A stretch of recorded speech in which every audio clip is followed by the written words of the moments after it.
Hello, what's up, sexy people? Hi, beautiful people. What's happening? What's happening?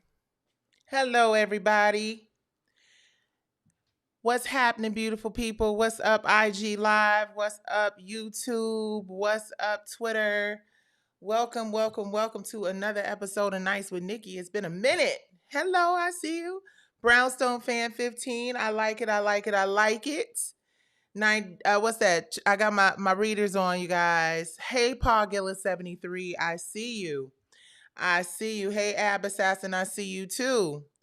What's up to my family on YouTube? What's up to my family on Twitter? What's up? What's up? What's up? You guys, so much has been going on out here in these entertainment industry streets. And I just have to say, oh, let me move over a little bit. Is that better for Instagram? Be a little more centered for y'all. I just have to say, I've been wanting to get into this, guys. I see all over the place. We got a lot going on in Black entertainment, and I'm in need of some answers. It's been a minute, and we ain't chatted it up for a minute. Do me a favor, if you're watching me on YouTube, make sure you hit the like button, please. The like button is from what I understand it, as I'm becoming a little more familiar with this whole algorithm thing, the you hitting the like button is telling YouTube that you're enjoying my content. So I really appreciate it. And if you're watching me on Instagram Live, what up, though, y'all? I feel like I see y'all in the month of Sundays. I wanted to get on here and celebrate number one. I see you guys. I see y'all popping up. I see you. I appreciate you. I want to celebrate number one. I just came back from Detroit. My sister had another successful brain surgery. My sister is my shiro. She's one of the strongest, most fearless people that I know. I find strength in her every single day. Thank you guys for praying for us. We receive them. She is, for those of you who might just be jumping on here and unaware of what's going on, my younger sister, Debbie, at 46 years old, was diagnosed with glioblastoma. So you'll see in my bio, there's a link for a Head for the Cure, which the form of brain cancer that she has, there is no cure for but God. You understand what I'm saying? She had luckily has been really handling this very well. However, it is a very serious form of brain cancer. Y'all, that's my dog. Why he get the snoring? Babe, come get your mastiff so he'll be snoring all through my thing. I have to figure that out. Anywho, guys, please, if you can, you feel free to contribute. The link is in the bio. $1, $5, $10, $10 million. It does not go directly to my sister. It goes to Head for the Cure. Every dollar that is raised goes into research and finding a cure for brain cancer. So I thank you guys for your prayers. They have been working wonders. I'm very, very grateful for y'all. I'm gonna give y'all a P to the what to the valley update. P to the what to the valley update. P valley update. P valley update. Said P to the what to the valley update. I'm gonna tell y'all some shit that's gonna trip y'all my fucking ass out. Baby, what I tell you. He's giving a little snorification. He should be fine. My dog is super attached to me. But yes, thank you, Jesus. I am so grateful. I am so, so grateful. Hi, Christy Sims. I just saw you come in there. You guys, make sure you're following I Am Christy Sims. We had a fantastic conversation on 2018, 2017 on She Speaks Live. She was on my pilot episode. We are in October. Yes, absolutely. Christy, look at God. So Christy Sims is a domestic violence survivor. Not only a survivor, boy, when I say she is a warrior on every level. She is one of the very few acid attack survivors in our country. Her story is so powerful, and Obviously you can see it on Worth TV, and you can see it on our YouTube channel, Worth.tv. Make sure you guys please, please, please like the video. That is how YouTube knows you are digging this content and keep it coming. But Christy Sims is an amazing woman. Her story is so riveting and so inspiring. And she was instrumental in getting acts passed to help other victims of domestic violence. This is, in fact, Domestic Violence Awareness Month. So please follow at I am Christy Sims. I just saw you on there and I wanted to shout you out, sis. I really appreciate all of the work that you do. Again, you guys, I appreciate y'all on YouTube. Hold on one second. Let me do a little housekeeping, please. Baby, listen. I'm learning. I be watching the YouTubers and they be like pausing the information to get y'all to hold on. Hit like. Alrighty. I'm going to add this to my broadcast because I really need you guys to support our YouTube channel. And I thank you guys watching us from X and watching us from Instagram as well. So let's talk a little bit. Hey, Queen, I see y'all. So let's talk a little bit about what is going on out here in these entertainment industry streets. You guys, I don't even have to tell y'all. I have been talking about this, what is happening today. And I might have been in the past speaking in code. I think now it's cool to kind of be a little more straightforward and direct because folks are getting called to the carpet about the dastardly deeds that they have participated in the entertainment industry. You guys, where do we start? Hold on, I'm gonna pull this up real quick. I like to just kind of, where I have not done research, because I'm coming back from a really awesome event, which I'll talk to you guys about that as well. Wait till y'all hear about this dream I had, baby. Oh my goodness. I sound like an old lady, baby. Wait till you hear about this dream I had. No, but seriously. And there is a P-Valley update. A pretty good one as far as I'm concerned. So hold on one second. I was a little late, so I didn't have a chance to pull all of this up. But as if things could not get any worse for your boy Diddy.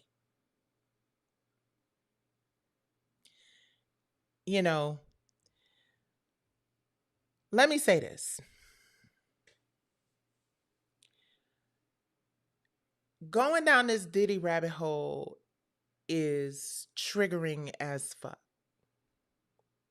Because being somebody who I wasn't in the thick of like all of the crazy Hollywood shit, just because I've always been an outlier. I've always kind of been like, yeah, hey girl, hey, and genuinely like excited to see people and, spend a little quality moment in a photo for 75 seconds and keep it moving. Like I've always been outside of it, but still inside enough to know a lot of these people's to have seen a lot. Right? I have said before that yes, I have been to a Diddy party, a couple. I had no idea that the freak offs were happening. I wouldn't, because I'm somebody that they just wouldn't have invited to that shit. Because I just think I have it like right here, like she ain't with it. You know what I'm saying? And I did notice a lot of misogynistic behavior from a lot of like men in the industry. I mean, how is it possible that you don't? You know what I'm saying? Like, really, we see this shit is going on. And again, I was not there, so I cannot speak from anybody's perspective, but I'm always going to err on the side of the victims because I understand how difficult it is. I'm a documentary filmmaker. We are still finishing a film project called Broken Things, which deals in sexual assault, molest. Certain words I can't say on YouTube. I keep forgetting, but sexual assault. That's so dumb. Oh my God, it's so dumb. But I'm gonna obey because I like my monetization. But anyway, deals in a lot of the subject matter that we are seeing play out in the media today. In fact, Sarah Stokes from Making the Band is the subject of that documentary. Let me see. Do I have I have a clip of the sizzle reel on our worth.tv YouTube channel. So I'll put a link in the description box later so that you guys can look at that. I'm gonna answer this question that I just popped up. I'm gonna leave it right there so I cannot forget to answer it. But working on a documentary film that deals in being inappropriate with young people.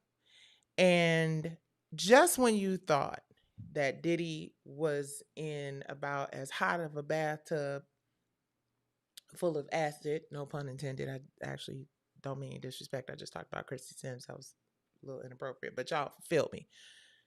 Shit is on fire. Um, these new allegations about him being inappropriate with a 9-year-old during an audition is the thing that made me say I need to have a voice in this conversation. Now, I've always been an advocate for women and girls. Um, Social Conflict is a film that we made about a young male who experienced, based on a true story, our music teacher at Cody High School. And it's so funny.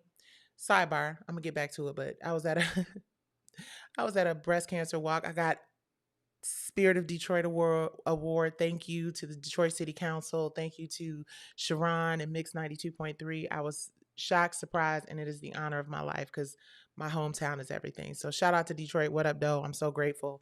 Thank you, thank you, thank you. But one of the women came up to me, just a person who was attending the event, and she had attended my school, and we had the same music teacher. And she was like, yeah, and reminiscing positively about our music teacher, right?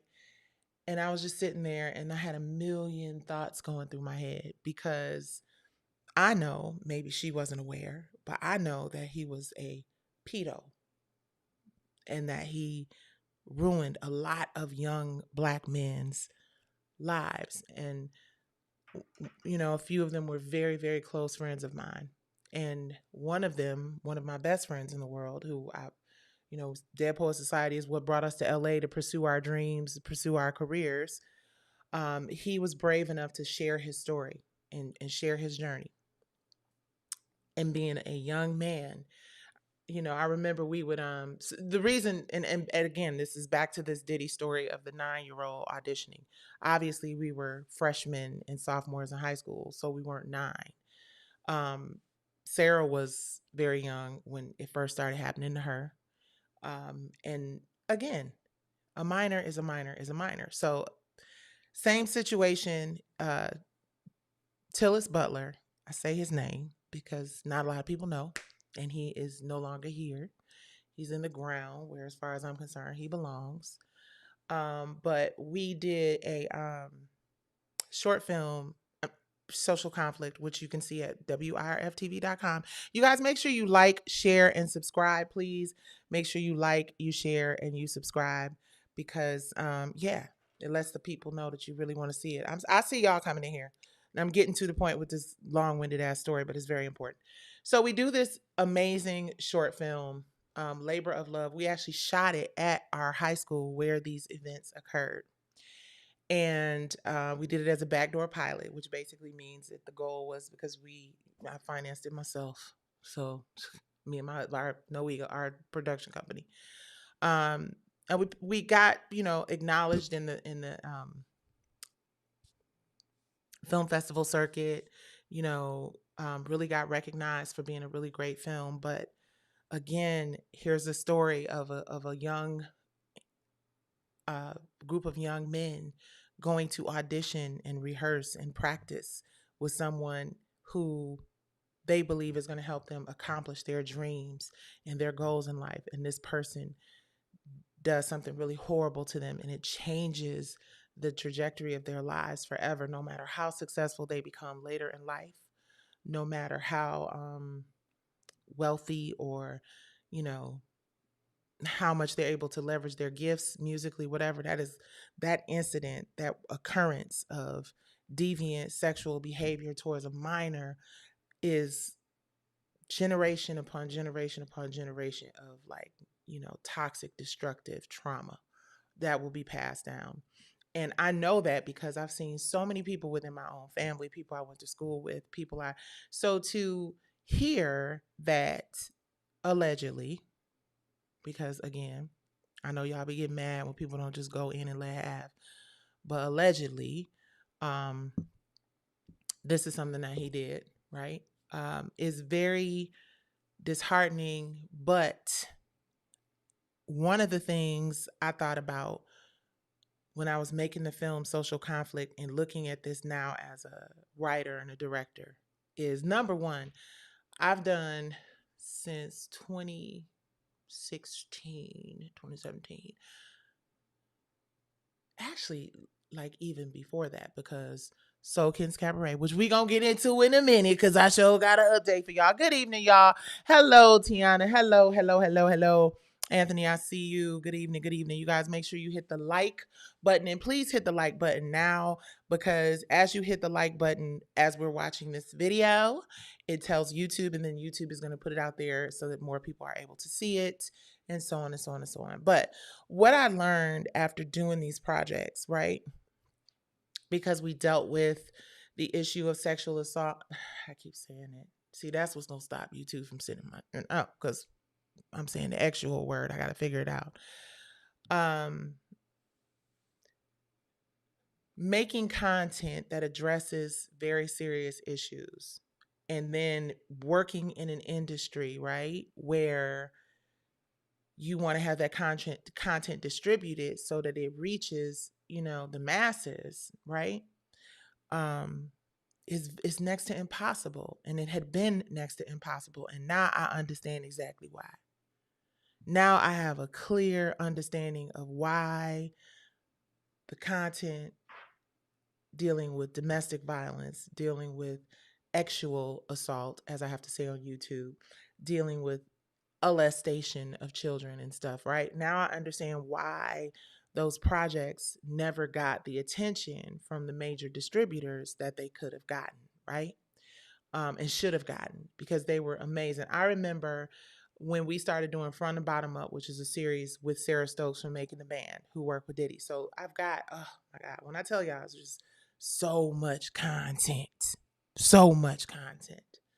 But as we were talking, and I was like hearing about her experience during Making the Band, and her ex-husband, she's remarried now, but her ex-husband Tony was the subject of this documentary. And Tony um talked about the fact that when they were doing Making the Band, and we all know the cheesecake and the walk for cheesecake and all that stuff, but he was saying how he felt like the people were really painting him out to be. And if y'all remember, if y'all old enough to look back at Making the Band, yes, Sean Anthony has been at least since R&B Divas in 2012, because Kiki, of course, one of the first major things she talked about was her domestic violence. But Tony, Sarah's first husband, when he talked about when she was working with Diddy and she was doing the whole Making the Band thing or whatever, that I think there was an issue with Tony, like feeling very helicopter husband, like always there, always present, always looking over the shoulder, right? And I remember watching it and thinking to myself, yeah, he is kind of like not really allowing her to like breathe and be an artist and be creative or whatever, right? The crazy thing is, none of us knew at the time, but this is something that Tony knew. Sarah had been the victim of child sexual trauma from the time she was very, very young, like earlier than 9. She might have been right around that age, right? It was first her mother's boyfriend, and then her father, her biological father, took her out of the home with the mother and the boyfriend and brought her into his home and started doing it, right? Not only was he doing it to Sarah, but there were several other people in the neighborhood. We kind of talked about this on another live that were being abused, right? So when you start talking about that kind of abuse, the kind of abuse that was happening in the freak offs, allegedly, the kind of abuse that's been happening in this industry, the kind of abuse that was happening at our high school, I kept saying to myself, damn. Because if you guys look at the trailer for Broken Things, which is on the channel, make sure you guys, if you're watching on YouTube, please do me the favor and subscribe and share. Okay.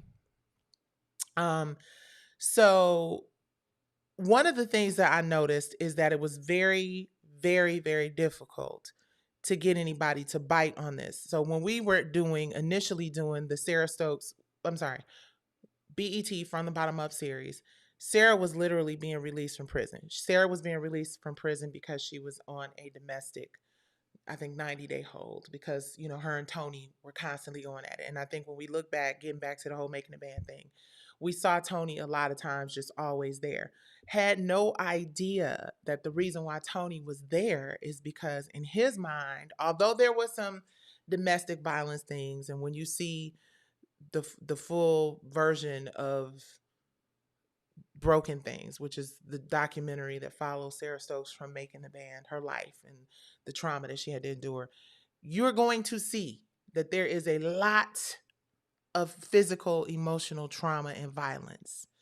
Um, like as bad as the Diddy Cassie video or worse. There are things that, you know, and it's crazy because part of the reason why I've been so delayed in releasing this is because I've always been very, even as a documentary filmmaker and a producer, even with us having Maya Campbell on From the Bottom Up, I've always been very sensitive about people's stories and people's lives. But as I'm seeing all of this stuff unfold and I'm realizing this is why, you know, when I would send it to a certain network, for example, the first day of shooting From the Bottom Up, Sarah was being released from prison and her father showed up at this outside of the prison. We were filming literally outside of Port Huron jail. I'm sorry, not prison.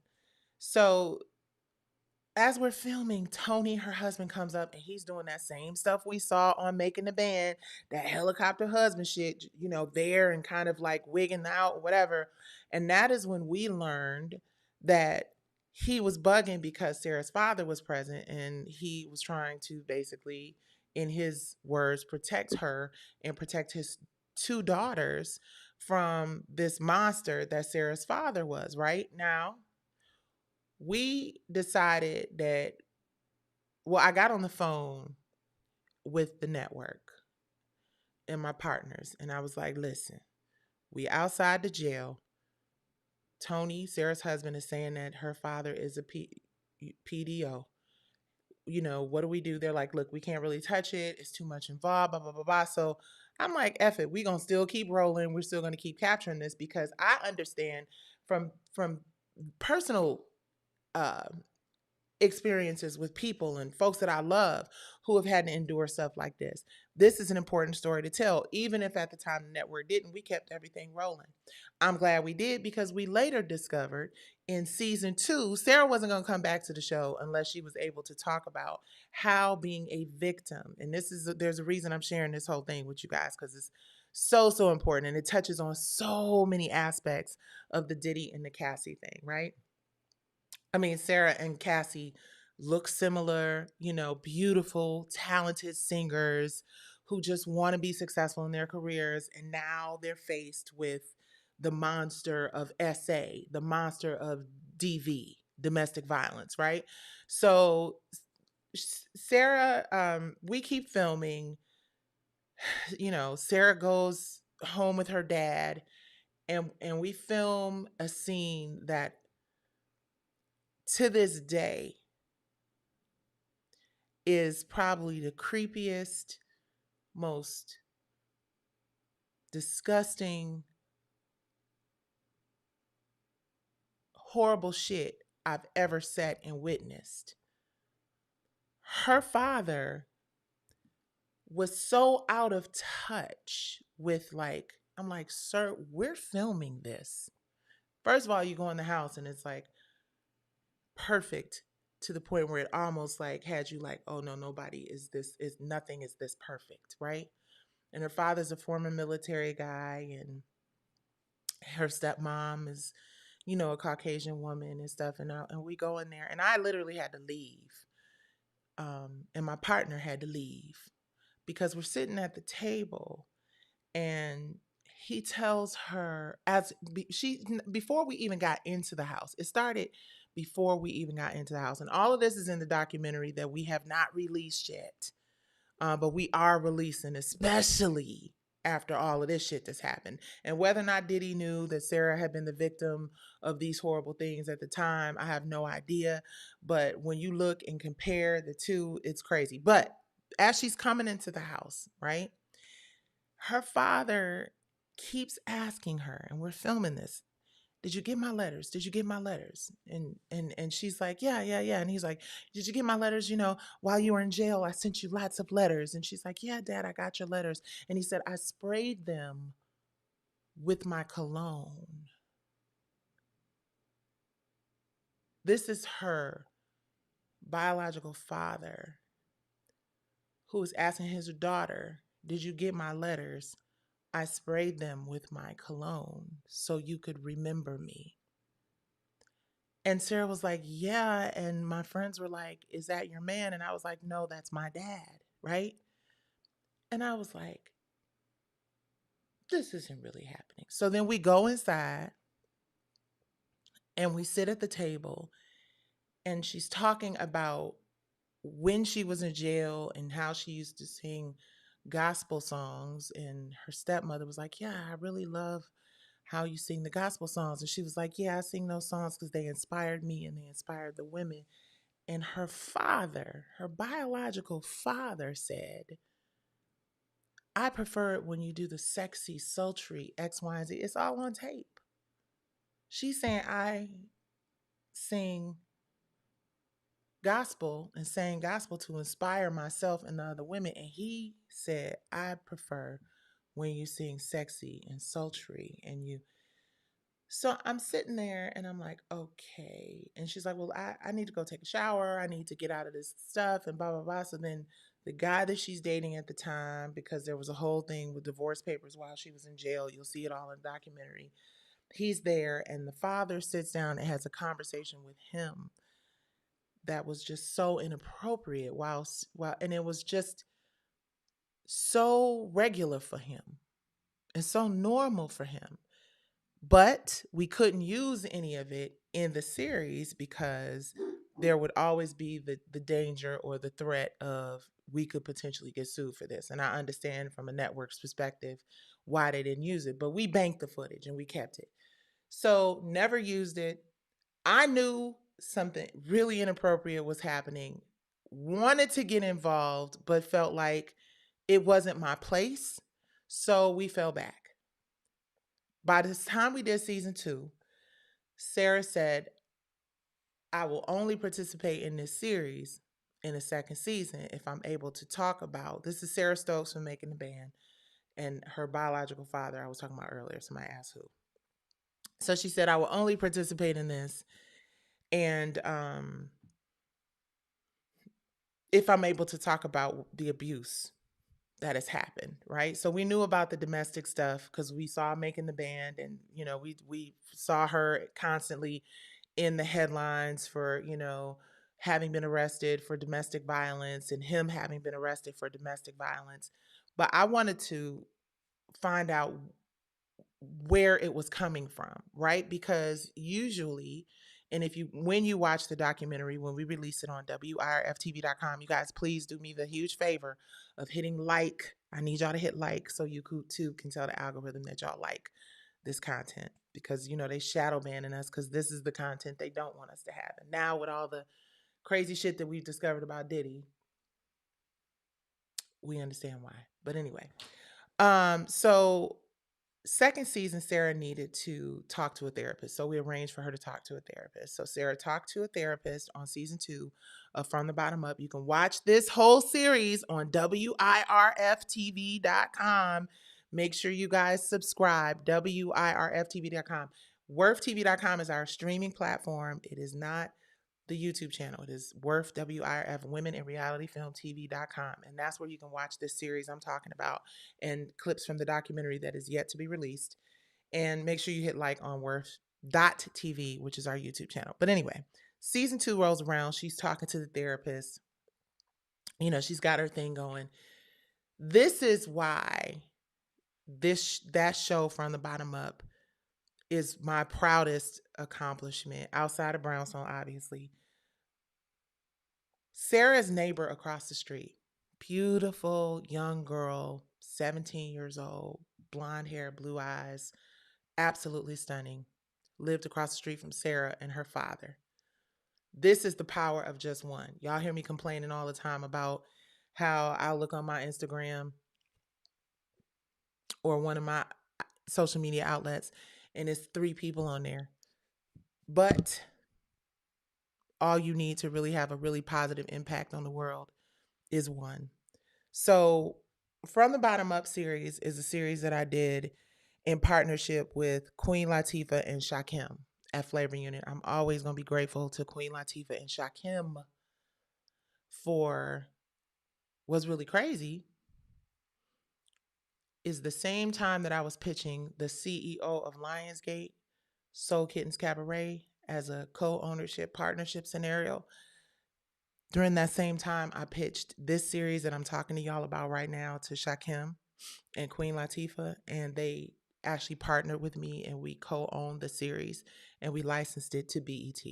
So co-ownership and licensing scenarios and deals are very, very equitable, especially when I tell you what I'm about to tell you now. So in season 1, the network was in a space where they were like, listen, we don't want to run the risk of accusing someone of, you know, being physically inappropriate with minors and folks or whatever. But when Sarah said, I have to get to the bottom of the issue, she had issues at making the band. She had issues with her husband. She's had issues plague her entire career. And she's so talented. And let me say this, Sarah Stokes is one of the most fearless, loving, kind, talented women I've ever met in my life. And her fearlessness in wanting to share this story and being proud of how she overcame these obstacles. Y'all ain't seen shit. Y'all have seen nothing. You think that Cassie thing, I'm not to discount what Cassie went through, please, because I know folks will take some shit and run with it. That's not what I'm saying. What I'm saying is that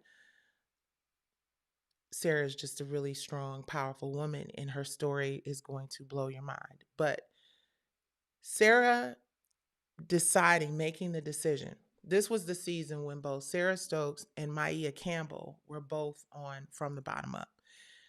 Sarah set up the appointment so that she and Maia Campbell could go and have therapy together because Maia wasn't really ready to do it alone, right?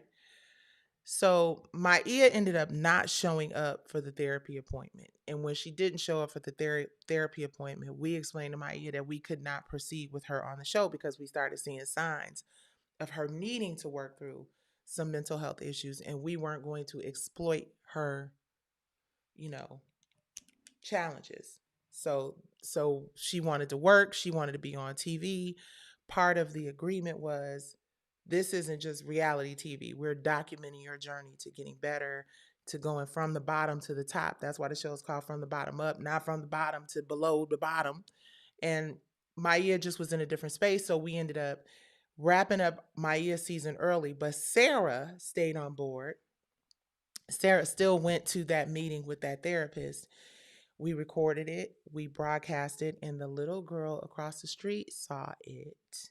And her mom went across the street and was talking to Sarah's father. And I'm paraphrasing, but in short, because you know Sarah's from a small town called Port Huron, and there was a lot of strange shit going. No disrespect to Port Huron, because I'm a Michigander heart and soul.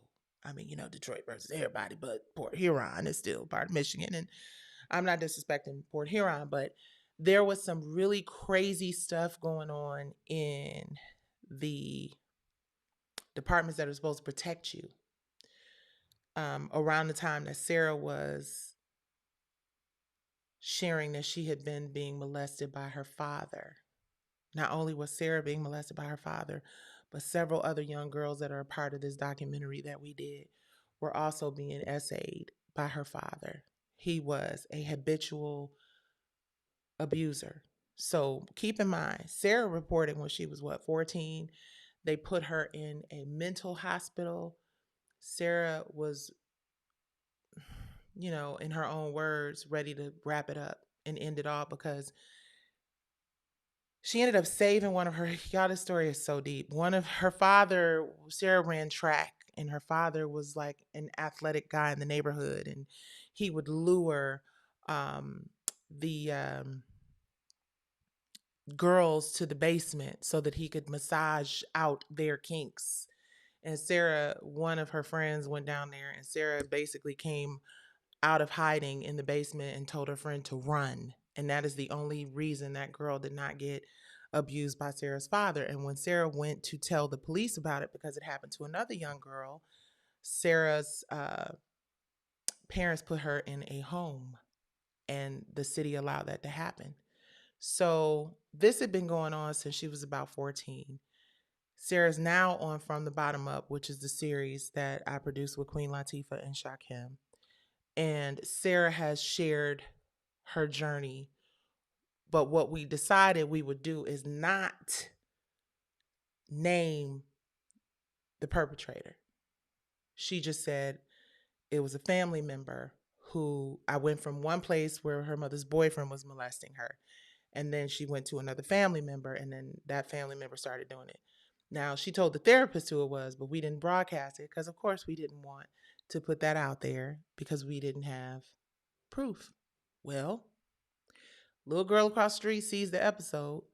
The mother asks who Sarah was talking about. She asked the stepmom across the street. Stepmom said, "Oh, she was talking about her mother's boyfriend." Turns out Sarah's father had been sexually assaulting the little girl whose mother came and inquired about who Sarah was talking about. And the way that they found out was he had taken in a boarder who was a college student. The little girl was 17, had fallen for the guy across the street who was staying with Sarah's father, who had been molesting her, but the little boy did not know it. The little boy told Sarah's father that he was interested in the girl. This is where I don't know if YouTube is going to let this fly, but I'm going to share it because this is the world we're living in right now. So and this isn't like some made up shit. Her father is serving 60 years in prison right now because of this, what I'm talking to y'all about. Now, keep in mind, if you've been with me since the beginning of the live, Sarah, we knew this was happening in the first season of From the Bottom Up. This is the end of the second season. We've now discovered the girl across the street is interested in the guy that's renting a room from Sarah's father. Sarah's father tells the boy, this college student that's interested in the young girl, you want to stay away from her. She's a really nasty little girl. Guy was like, well, I like her. I think she's, nice. She's gonna turn 18 soon. We're not doing anything inappropriate, blah, blah, blah, blah, blah. How about Sarah's father showed the boy video of the girl performing acts with animals. And the boy went and told the girl, I've seen the videos of you doing X, Y, and Z. You looked really young, blah, blah, blah, blah, blah, blah, blah. I'm going to tell your mother. And he said, and the Sarah's father said that the girl sent the videos to Sarah's son who once stayed with her father. So allegedly, he got the videos from the son's phone, allegedly, right? Anyway, the boy says, "I'm going to tell your mom what I saw, or you tell her."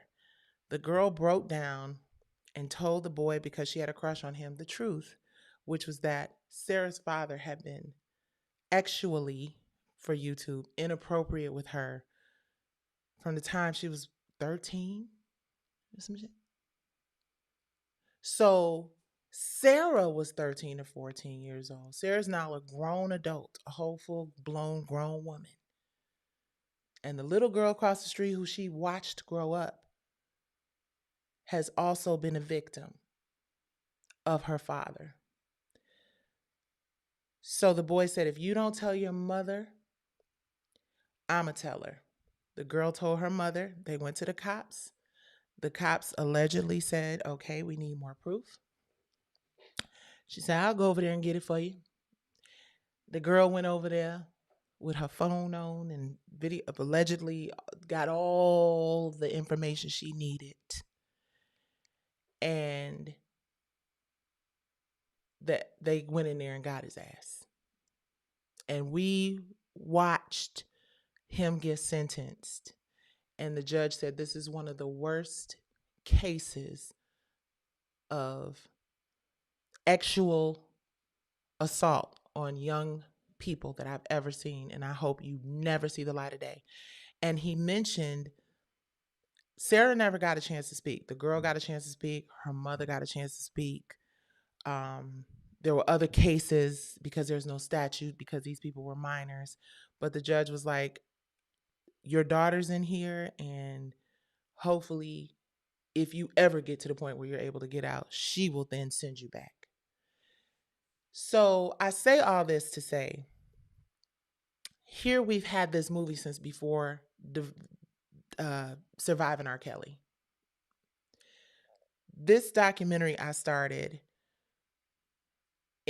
Okay, so the reason we started documenting it, let me go back just a little bit. Tony, the helicopter husband that everybody accused him of being, the whole time she was on Making the Band, had no idea. So the whole time we're watching Making the Band, now this is how we bring and circle all this back to Diddy. The whole time we're watching Making the Band, the reason why Sarah's on From the Bottom Up is because of how her life went from being on what we thought allegedly was top with this Making the Band situation. Please make sure if you're watching on YouTube that you guys like, you guys share, and you subscribe, but really press the like button. And again, you can see this whole documentary on WIRFTV.com. And I'm going to give you my P Valley update in a minute too. But we watching Sarah on Making the Band with Diddy, right? And she's they all of the they were kids at the time, but all of the talent on the show obviously all came from like very tough situations. But here specifically, you have a young girl a woman who her whole life, right? Um, had been a victim of domestic violence and sexual assault, and toughing that out because she believed that her gift and her ability to sing. And Sarah is a worker, man. Sarah Stokes is a worker. She's got a beautiful voice. She got 3 babies. She's a worker. You understand what I'm saying? And she deserved the opportunity to have a career that wasn't filled with drama and trauma. But, and this is going back to having been on MTV, like one of the biggest networks at the time, and on this huge show and having all this opportunity, that was not her walk. Her walk was not to because who knows? Like, now hindsight being 2020, her being and Making the Band and working with Diddy on a regular basis, had she been successful and really branched out and stepped out, it could have been, imagine that, going from childhood. And again, when you guys see the trailer, y'all gonna see this situation with Sarah has been happening since she was a child. So she would have been going from surviving all of this stuff with her mother's boyfriend, and then going into her dad's house and happening with her dad. And then there was domestic violence in her marriage, even though he was trying to save her. And there's a really interesting story there that we uncover in this documentary that you guys have to see. And this isn't just about like us being like, ooh, her father, whatever, whatever, whatever. We have experts, we have journalists, we have police officers, this is a serious film, a serious project, a serious docu. And everybody said no, nobody was interested. Nobody was interested. Everybody said there's not enough levity. It's too dark. There's not enough levity. And then 2 years later, we get Surviving R. Kelly. And now, many years after that, we're getting Surviving Diddy. And then we got Bill Cosby. And then, excuse me, we got allegedly all these other people. But when a woman of color says, this is what happened to me, these are the things that I had to endure, it took no shade to this beautiful young woman who spoke up and shared what she was going through. But baby, she was blonde hair, blue eyes, and she stood up there and then she told that judge, she cussed Sarah's father out. She let him have it. She said, you want to destroy my life. You wanted to ruin my life. You did not ruin my life. I'm going to go to school. I'm going to be a nurse. I'm going to help other people get through these issues, blah, blah, blah, blah, blah. And we sat there in court because here's the thing. Like okay, this story's so deep. But after the season wrapped for From the Bottom Up, season 2, the way I found out about the girl is Tony called like, they got him. They arrested him. They got his ass. I told you, MS. I told y'all didn't believe me. Y'all didn't want to say his name. Y'all didn't want. I'm like, what's going on? What's going on? Because again, we tiptoeing because the label and the record company, see where my mind at. The network didn't want to go down that rabbit hole without having more facts and proof. And I'm like, Tony, what? He said, they got him. He's been arrested. They found all kind of child porn. They found all kind of in the basement. They blah, blah, blah, blah, blah, blah.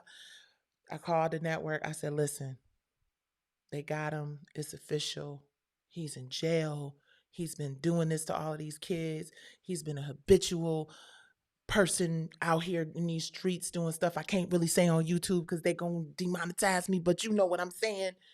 And they were like, oh, that's nice. So what I do, me and my partner grabbed them cameras, my husband, we grabbed them cameras and we flew back and forth and we made this documentary documenting court date after court date. We go to court we fly down, pack up, everybody fly down. We think this month we're about to have his court date. He decides he's sovereign and he's not supposed to be. It was crazy to sit through all of these hearings that this man had and all of these opportunities that this man had to just juke the system until finally, and it took we went maybe 5 different times to court. So we documented not only what his process was when he was being sentenced and hearing and finding out all this stuff, but we went and spoke to people who were actually there when he was doing it, when Sarah and them were kids. And the story of the girl who almost got assaulted by Sarah's father, but Sarah came out of the closet and was like, run, go home. You need to go home. My father's trying to hurt you. It's crazy, right? And to think about the fact that we did this so long ago, before Surviving R. Kelly, before all of this. Here is the one we went to MTV, we went back to BT, we went to all these various places to pitch this project. Because guess what? Y'all didn't know nothing about From the Bottom Up series. Don't front. How many people watched that? Show of hands. Give me some hearts if you saw it. Very few people saw it. You guys, I only have 14 likes on YouTube. How they be saying I need to get these likes up or I'm gonna stop telling y'all the story. No, I'm gonna keep telling y'all the story, but I really need y'all to get those YouTube likes up because that's how the algorithm tells us that they're into it and they like it. So please hit like and share and all the other stuff. But yeah, it was really disheartening for not just me, but it was also super disheartening for Sarah because she knew and believed wholeheartedly that people were going to, really embrace her story and really, appreciate her fearlessness in sharing it. And we couldn't get it picked up. We couldn't get it picked up in any festivals. We couldn't get the story picked up. And the whole thing is that it wasn't about her being like how popular she was or, who was starring in it or whatever. It was about the fact that here is a story that mirrors so many other people's stories, right, in our community. And here is someone that is high profile enough that the girl across the street was watching a series that nobody else saw. Y'all didn't see From the Bottom Up. But because Sarah was a hometown hero, this little girl was like, her mom's like, who did this to her? And this series of events unfolded that locked up a serial pedo. And here is an opportunity to share stories where the bad guy does go to jail. Anybody who stood around and watched and enabled along with Diddy. But because there's so many bad guys in the space of distributing content that entertains, educates, informs, inspires, right? We can't get the shit distributed because the gatekeepers are doing the same shit her daddy did. The people who make the final decisions on everything, as my daddy would say in this industry, would be looking at a mirror of their own actions. So when you have a filmmaker, a TV producer, a writer who cares about the community and cares about sharing stories like Sarah Stokes from Making the Band, who suffered her whole entire life. And let me tell y'all some shit, right? There is a moment in this documentary that haunts me, as dramatic as I'm coming off right now. The shit haunts me. One of Sarah's daughters, the family is sitting around and they going through hell because Sarah is coping with the fact that it wasn't enough that she told what happened to her to the police in her community. They locked her up. They put her parents put her in a home and she almost ended herself because it was no one believed her. She lost her friends. She had nowhere to imagine being 14, 15 years old. Your rescuer, the person that took you out of the first molestation situation, starts to do it. And then you go to the people, as hard as it is for you to go to the people about your own father, and you go to them and you share that with them. And then they, in turn, put you back into his care. And then to cover up his dirty, dastardly deeds, they put you in a home for mentally unstable youth. And then it's interesting because she tells the story, her friend who Sarah ended up saving from her father gave her a recording of Mariah Carey's song Hero. And Sarah said she kept practicing that song and singing that song. And she said she just made it her business to like listen to that song over and over and master that song Hero. And that saved her life. That is the thing that made her believe I'm going to get out of this. And then she went from that situation with her dad to getting with Tony, who was rescuing her from her father. But then she went not necessarily out of the frying pan into the fire, because I can't even imagine anything worse than your father sexually assaulting you. But the domestic violence in that situation was real. So she went from that to Diddy.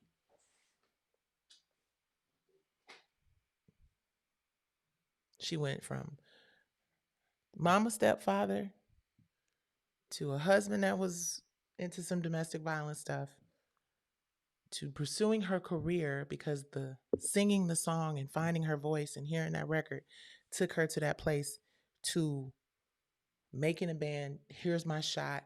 Kids in the back seat. Let's go. Let's give it everything we've got.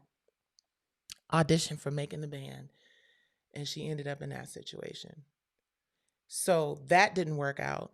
So then what happens is then she starts to self-medicate, because every opportunity that she's had to change her life, to get out of this, to make a better life for her kids, has all been blown. And now she starts to self-medicate and it just gets worse. And as I'm sitting there, this haunting moment is one of her daughters said, She was just sitting there and she had the most confused look on her face. And she was like, I'm just sitting here trying to understand and process. Because when Sarah was going through her trauma, right? And trying to pursue her career and trying to self-medicating to get through it, and Tony was trying to shield the children from it. The kids were with Sarah's parents, her father and her stepmother. So the daughter was like, I'm trying to process the fact that someone who did this to our mother was raising us, and we've built a relationship there, like many families do. It happened in our family. Hey, Mods, you can watch it on WIRFTV.com. I encourage you to watch season 1 of From the Bottom Up. You will see Sarah Stokes' story unfolding on season 1 and season 2. Those episodes are there. And the documentary film will be coming at the top of the year. We're just getting some updates and so on and so forth. But just sitting there watching her daughters. And please, you guys, like this video. Please like the video. That's how we tell the algorithm that we into it, right? So hearing her daughters, her children, reflect on their grandfather and what he did, and they were present when he was sentenced, and looking back at this situation with Diddy and looking at the industry as a whole and how they have always, every time there's something that speaks to, like, even with R&B divas, look, I'm not even gonna hold y'all up. There were so many layers of shit that we could talk about on R&B divas that we didn't get a chance to talk about, that could have healed people, right? When you talk about domestic violence, when you talk about, y'all know that first season, Selena talking about the financial struggles, and me talking about, what I'm saying, adoption, and like all kinds of, so many layers of issues that have impacted women in this industry for years and years and years, and being unable to share those things because the misogynistic, controlling, culturally incompetent powers that be prevent those stories from getting distributed, prevent those stories from being shared with the world. It has such a destructive impact on our community. We could sit here and talk about Puff till the cows come home. Listen, y'all, you're gonna learn about a whole lot more. Oh, let me say it again with my chest. He ain't the only one. He's the tip of the iceberg. There's a whole bunch of them. And some of them have the power to make it all go away, depending on who they are and who they know and whatever, whatever, whatever. But some of them are going to have to pay the piper. And I hate to say it, but Black men, from the mayors, politicians, athletes, entertainers, middlemen, moguls, I don't know who need to tell y'all. You cannot do the same that they do and get away with it. You can't. I was watching one of the brothers that's being investigated speak, and I'm not gonna, listen, I'm not gonna be the person that rushes to judgment on anybody because stranger things have happened, right?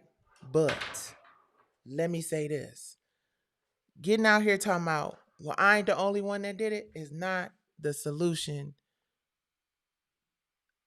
to anybody's problem. If Kwame Kilpatrick and every other politician, mayor, person who, Bill Cosby and all these people, it hit different with you. So it's just easier, brothers, athletes, moguls, middlemen, and such, to just not do the foul shit because you're not going to get away with it.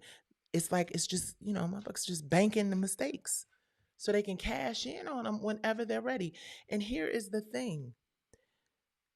The problem in this business is the misogyny, the patriarchy. If there was balance and there were women in power, like there are men in power, then there would be more balance in the content that we get. There would be a greater understanding of how to pacify or develop, is a better word, the talent, so that you don't have this demonic, terrible energy that is breeding more demonic, terrible energy that is ultimately going to come to an hit. Because let me say this, it might be that Black men ultimately get in trouble for doing some of the same things that non-Black people do and don't get in trouble for, right? But the impact of their decisions goes far and wide, and it does affect the powers that be's bottom line. I mean, come on, look at what's going on in the entertainment industry right now. Everybody's losing their jobs. Some of it is related to Puff, and some of it is because capitalism has basically taken the place of creativity and art, and they feel like they're gonna hire AI to do everything in Lionsgate. But we see, when you release a gang of stuff and it doesn't necessarily work, what a good decision that is. But my point is just, you know, we have gotten to a place where it all has to burn down and we got to start over. Period. Because it has been built on a foundation that is not going to sustain longevity, even in the digital space.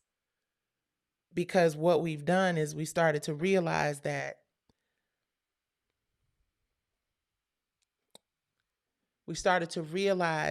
your consumers, the people who come out and go to your concerts, the people who buy your shit, the people who tell people to buy your shit, um, the, they have to be okay and thriving and able to go to work and function in order to have the residual income to support what you do, right?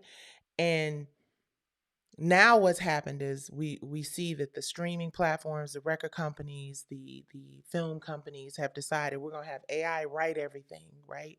We're going to have AI. There's now a whole, Grammys advocacy initiative where we're trying to get the No Fakes Act passed so that people can't just be running around here singing in their Nikki Gilbert voice as AI or their Michael Jackson. Y'all heard the Michael Jackson songs and Prince songs and Tupac songs that's generated by AI. So basically, they saying, listen, not only do we not need your ass and can make money after you die from insurance and your popularity increase after you're gone, but now we don't even need your ass really for that because we can just get AI to mimic you and it'll be just fine. Now, we know that that's just a greater disaster waiting to happen, right? You can't feed a machine something and eventually not expect to be there for there to be a shit show at some point, right? It's consuming trash and garbage. You're going to have to clean that shit up at some point. But because they're greedy and it's about capitalism and making a whole bunch of money and not understanding that art is a vibration and a frequency, and it is controlled by a much higher power that is a living, breathing vibration thing, and you fucking around with it, you're gonna end up getting what you asked for. Let me get into some of these questions. If men would speak up and not treat one another as punks for talking, we could see balance. Hey, Meech, I see you. I agree with you 100%. Um, but we also need the yes men to be fired. They are like poppies in the whiz, allure you in just to destroy you with no accountability. Yeah. Really pretty much that. Everybody wants to eat real fast in the microwave. Please, you guys, if you're watching me on YouTube, please hit like. Please, that's very important because that tells the algorithm that you're enjoying the content that you're receiving. Miss Nana says T.I. and Tiny were accused of some of the same things. Their case got thrown out because of the statute of limitation. It happened over 10 years ago. And let me talk about something. I hope there's a new season of R&B Divas where y'all share these layers right now, or spaces where each of you are. Absolutely. I ain't got to tell you guys, R&B Divas was, you know, I was really hoping that R&B Divas would be the cautionary tale that anybody else who tried to take my shit from me and get away with it, could look at and say, you probably shouldn't do that. But that's not what happened. Um, and what I can say about R&B Divas is that in God's time, more will be revealed about what's coming up next and how we won't fall into the situation that we fell into before. I'll just say that. But let me get into a little bit of this P Valley tea. It was something I was going to say. Somebody said something that kind of struck a thought. But yeah, I'm over an hour, so make sure y'all hit like, right? So, as a creator, I tend to want to share stories that don't just, entertain people, but it's something you can get from it, right? So, one of the big disappointments for me about P Valley. Okay, let me share this. First of all, our oral hearing. My dog needs somebody at the door.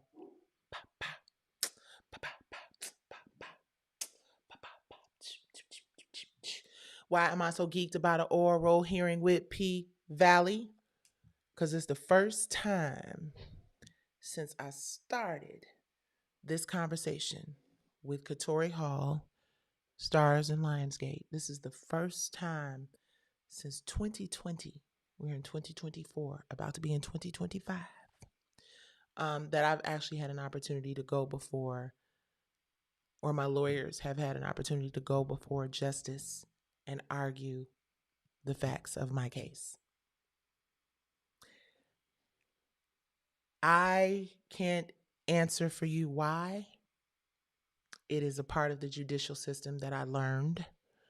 Never would have thought that it would take 4 years to get to a point of like being able to go before a panel, three judges, and finally argue our case for intellectual property infringement. The date is December 5th in California. It is going to be on YouTube everywhere for all of y'all to see. So I want you guys to mark your calendars. Miss Nana, the oral hearing is what you were trying to keep from happening. They were trying to keep from happening. Right. Yes. Yes. Yes. The oral hearing. So basically, to sum it all up, Lionsgate won a summary judgment motion. The judge in the case granted them a summary judgment motion. A summary judgment motion means the case is over. You do not go to a trial. The summary judgment is, usually comes up if like it's discovered that I don't own the copyright, or if I discover. So he said the reason he granted the summary judgment, the judge, Your Honor, said the reason he granted it is because there were no similarities. There was nothing to see here, and no reasonable juror would see any similarities. There's no reason to waste the court's time. And then he went on and granted the defendants who won the summary judgment lawyer fees, which meant that I had to pay them over $600,000 in legal fees. So, in spite of the fact that my case is currently in appeal.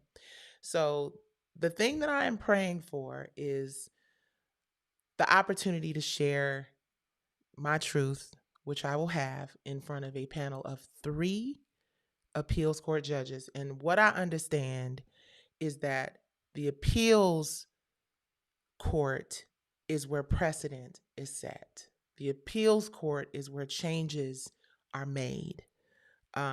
Rarely does it happen in the district court for plaintiffs.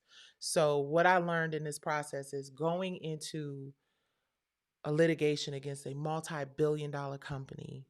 There's so many motions and so much paperwork and so much power involved. And you get litigation fatigue. You want to quit. You want to give up. Trust me, it's plenty of days I wake up on days and I be like, my sister got brain cancer. I'm not able to spend as much quality time with my grandson and my family as I want to. My house is in need of repairs in so many ways. My businesses are suffering because I can't keep a staff. Like, what the hell, Nikki? Just give up. Fuck it. And then that crazy little angel on my shoulder says, hell no. To the no, no, no. Hell to the no. Hell to the no. To the no, no, no. You're not gonna quit. Hell no. Be like, no, I'm not quitting. We've come too far to back down. And what I'm noticing is the more I lean on my faith, because that's all I have to lean on. I ain't got no more money to lean on. I ain't got no money to lean on right now. But I have my spirituality and I have my faith. And I have, yes, Pam Esquire. That's my people. Y'all know Pam Esquire from the D.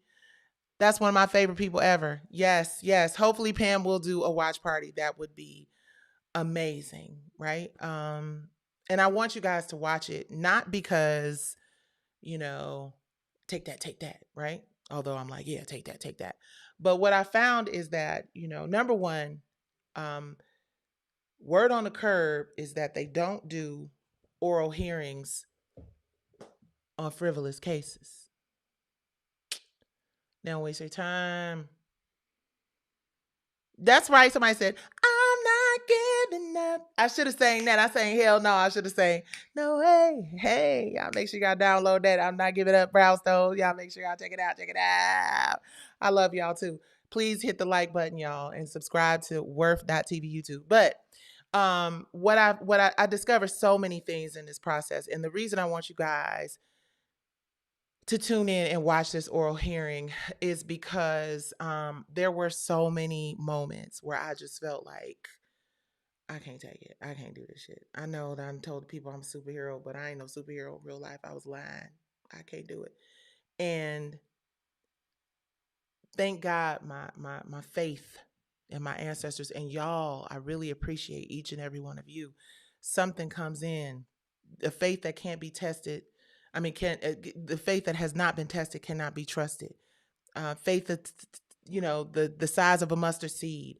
I think about the 5 smooth stones in David and Goliath. I think about all of Daniel in the lion's den. I think about all of these wonderful, inspiring quotes from the Bible. And yes, the hearing is look. Kimmy say where the hearing go be posted everywhere, girl. It's gonna be posted on my forehead. If I could get a little TV and hook it up to my head and just sit on live with y'all with a TV on my head watching this hearing, it's going to be everywhere. December 5th, oral hearing, and I think we are the last on the docket. And the way it works is you get like 15 minutes or something like that. But that's all we need, baby. That's all we need. And I'm just really grateful because I see that this particular court has been very, there have been cases, even cases with my very same Your Honor, that have successfully had an opportunity to go to trial. And that's all that I've wanted from the very moment that I started this case. All I've wanted from the very moment that I started this case is an opportunity to go to trial. And hearing T.I. and Tiny winning over $70 million, and they three times after the third trial, baby. So hearing them come through successfully was just really, and those are the things that set precedent, you guys.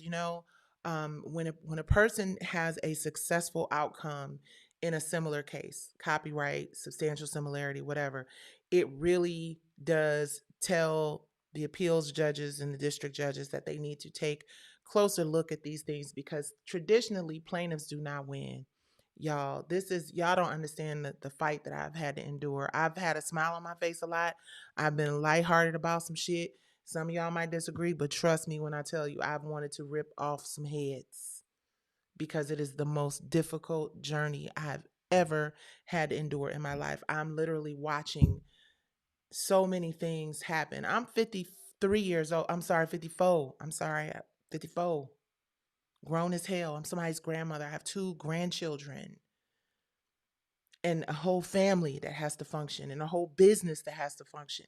And we have been getting by the grace of God and the skin of our teeth. And to watch a multi-billion-dollar company that could have nipped this in the bud a long time ago send us through the ringer and not just luck up on the summary judgment, as far as I'm concerned,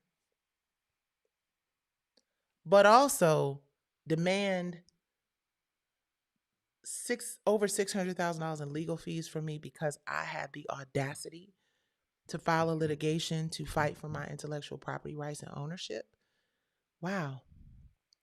But, what happens is corporations start to feel the effects of the great equalizer. And that great equalizer is karma. Because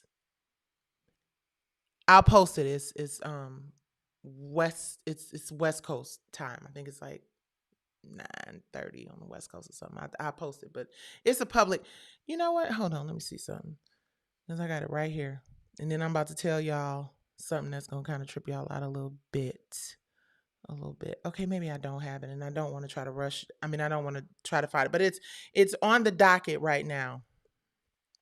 I'm 54, a whole 54, 1970, July 8th, 1970. Bam, girl. Bam. Honey, she ain't got no filter on her, not that. Although I'm under a lot of stress. When I stress out, yeah, I know I shouldn't even be showing nobody that, but yeah, because I'd be like, I'm fucking somebody up. And instead of flipping tables and throwing drinks, I take it out on my jaw.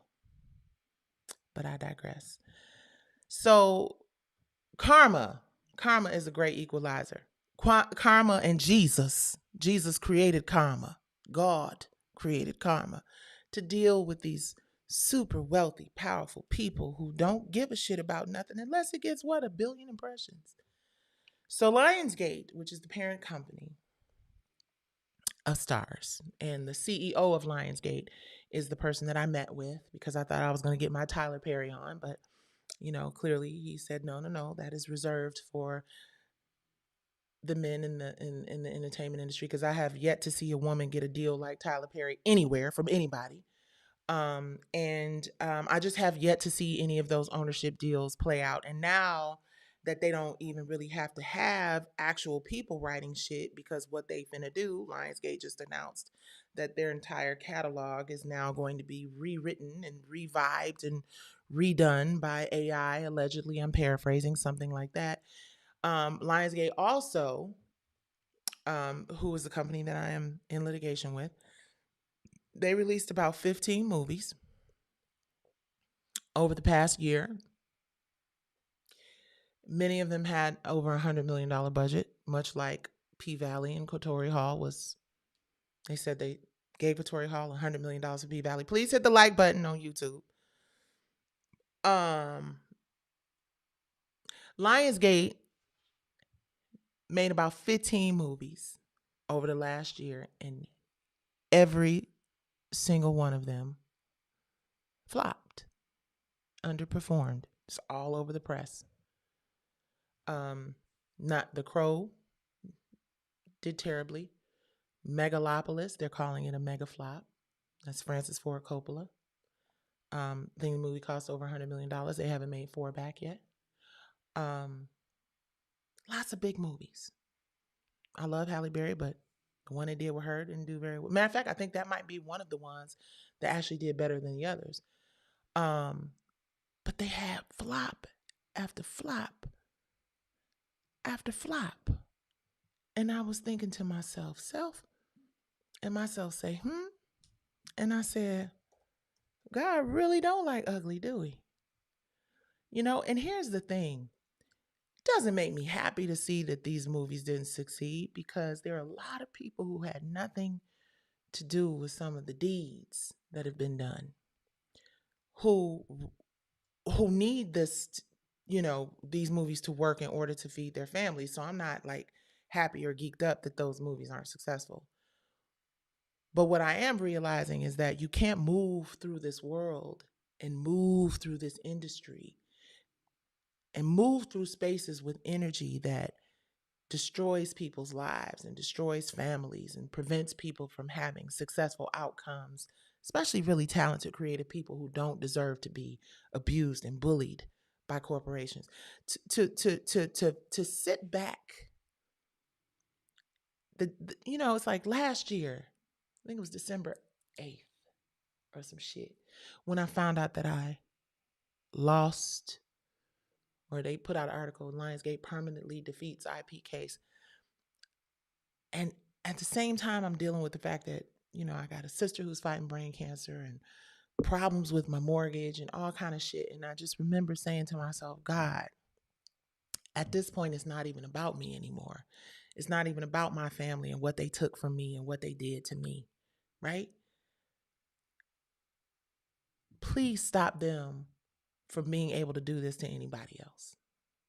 Please bring them to their knees as I have been brought to mine, and make them pay attention to how important it is that your karma's good and that your karma's right, and you do right by the people who make it possible for you to be as successful as you are.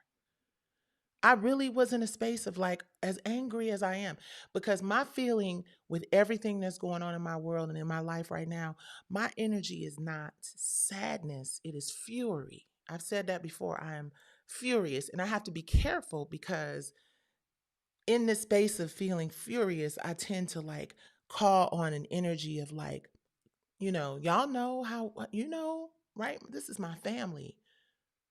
This is my family. These are the people I love more than anything. Like, why is everything falling? And I said, God, I know there's a reason why we are being brought to our knees in this way. There's a reason. You are setting the stage for something so much greater, for something so much bigger. I can't imagine what Cassie must have been feeling, knowing in her mind that she got drugged down that hallway and beat this, all of these accusers, all this 9-year-old, all these people that like have lived all these years feeling like the billionaires always win, the bad guys always win.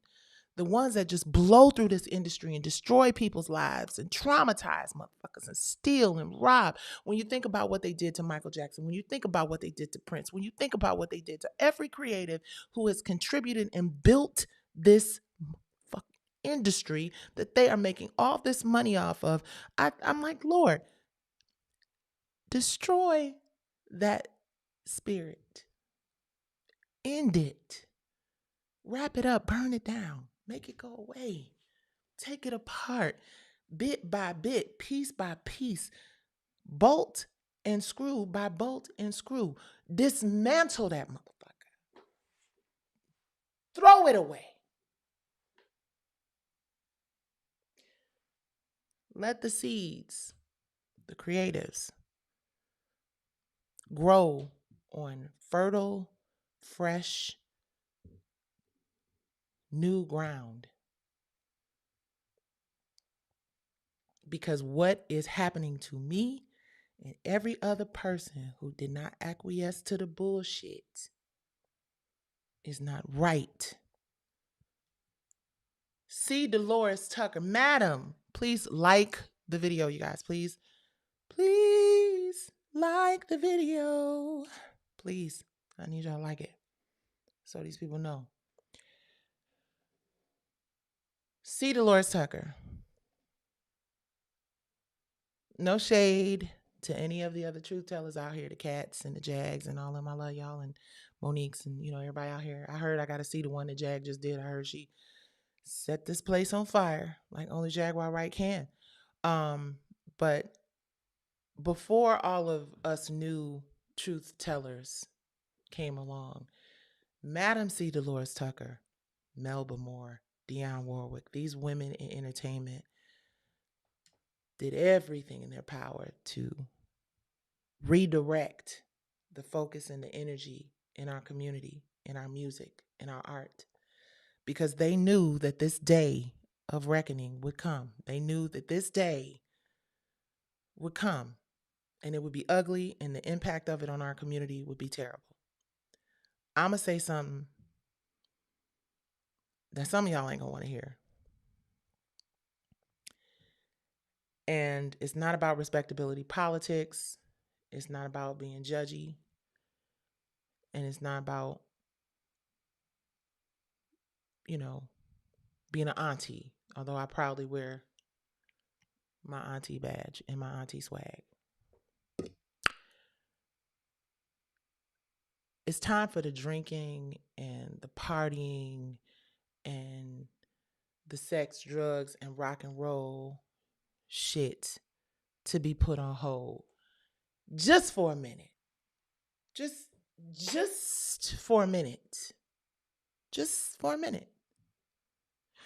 We've been drinking Ciroc and this and that and buying liquor and partying and drinking our issues away and our dramas and the traumas and shit away and pretending like the shit don't exist for as long as I can remember. And it's just time for us as a community of people to figure out a way to get back to some honor, to figure out a way to get back. I'm not saying that we got to go put on some pantyhose and stop wearing red lipstick and nail polish and go to church every Sunday and cook chicken in the basement. I'm not saying that. What I'm saying is that our kids are being raised by technology that we don't understand. I went to a game today. It was so fantastic and so much fun. And I was bugging because me and Aaron were sitting there like, who's that? And my grandson was like, oh, that's such and such. And Aaron's son, who's an amazing kid, I don't want to bring them into this really deep discussion we're having, but they had a basketball game with the guy Kai Sanat and just dope streamers and all of this whole world of dopeness and amazingness. But we are so out of touch with what is happening. And as a community of people, we used to have this thing about us that was just full of pride and grace and class and smart and ambitious, and we've totally dumbed the shit down. We have allowed ourselves to accept anything as entertainment.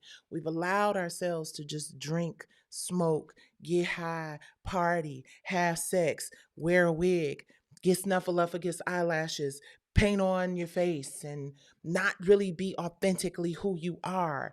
And it's interesting because I was looking at something that I love watching a lot of my sisters from the 90s. Nia Long, I was looking at Nia Long and I was like, wow, she looks fantastic. It just really looks good, right? And I'm like, we the same age, right? I may be a little older than Nia, but I was like, she looks fantastic and healthy and just natural and beautiful. And then I was looking at Sanaa Lathan, and she was talking about mental health and mental health exercises and looking good, hair natural, skin natural. I'm looking at Kelly's and I'm looking around at our peers and I'm like, these are the images of us, right? Women and men of color who are gifted and talented and gracious and have gracefully aged into this space. And when we look around and we see our young girls looking 15 years older than us, drinking brown liquor, talking about booty holes being brown and all kind, like it is a totally manufactured reality that was created, buckle your seatbelts, by a culturally incompetent white male lens that enables a culturally incompetent black power player to pour more liquor, more drugs, more sex, more violence, more trauma into a community that is already overwrought and overrun with the bullshit, right? So now the thing that all our kids want to aspire to become is a liquor salesman and a sex worker, right? Don't tell me it's time for us to have another P Valley. Who needs in our community a show called Pussy Valley on TV right now? This ain't even about my lawsuit, because once that's done, this shit is gonna go where I tell it to go. Either way, I mean, God do this thing the right way, we gonna fix that problem the legal way. But God forbid it doesn't go my way. Do we still need another show that shows us at the very lowest and most damaged places? Nobody wants to be a stripper because they've always dreamed of being that as from the time they've been a child. Nobody wants to be a drug dealer because they've always aspired to be that from the time they've been a child. What we have been exposed to is agitated propaganda and narratives that have been dictated by people who have empowered people like Diddy and others, lots of them, to perpetuate this narrative that C. Dolores Tucker was trying to tell us was going to destroy our community anyway. Period. We tired of seeing stripper shit. We tired of seeing baby mama shit. We tired of seeing drug dealer shit. We tired. Listen, stars. I mean, it might appear as though I am singling them out because I'm in the middle of litigation with them, but no, I'm saying this shit because it needs to be said and it's the truth. Stars alone got every major drug dealing, stripper, derogatory, poor narrative images of black people I've ever seen in my fucking life.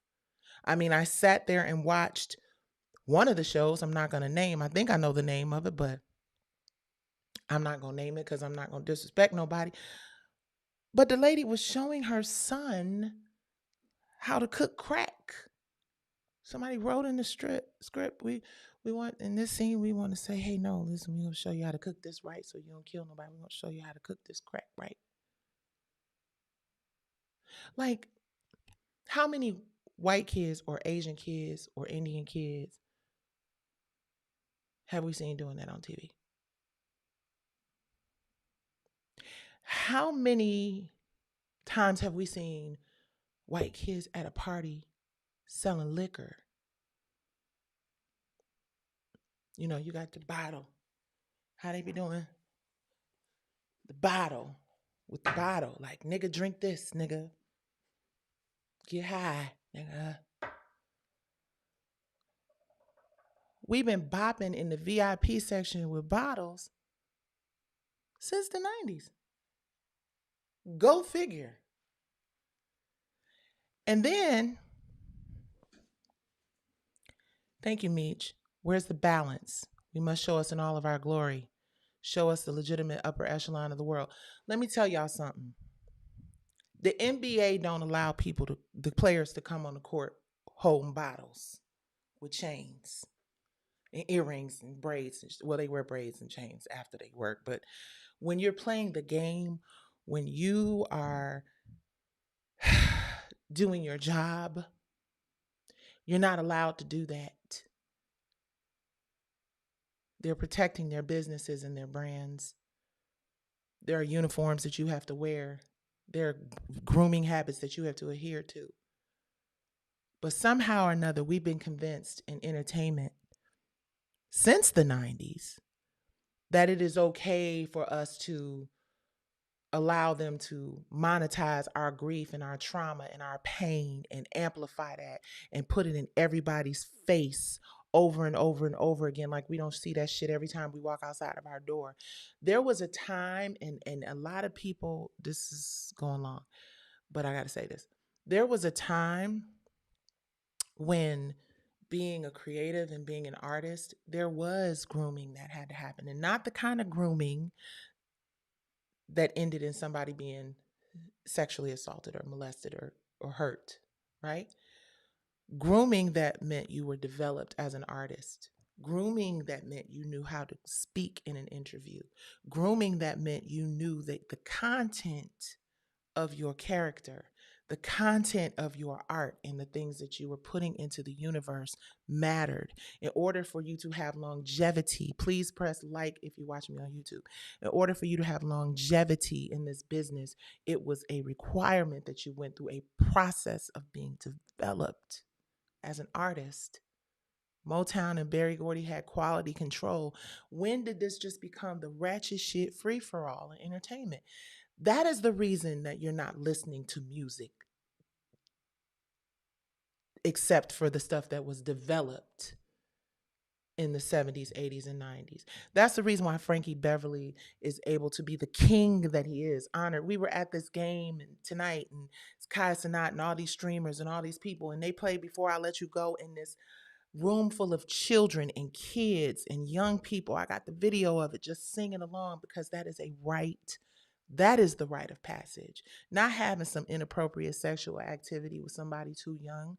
The rite of passage is learning about art that was created to share messages and uplifting information and great vibration. And when we started giving all of the power to hip hop and gangster rap in my C. Dolores Tucker voice, it all started to go haywire. I have been watching this industry fall apart for 30 years. I knew at 23, 24 years old that the shit I was seeing in the studio over in the studio next to me wasn't right. I wasn't in no hurry to go work with no motherfucking body, which is why I wrote most of my stuff from our albums.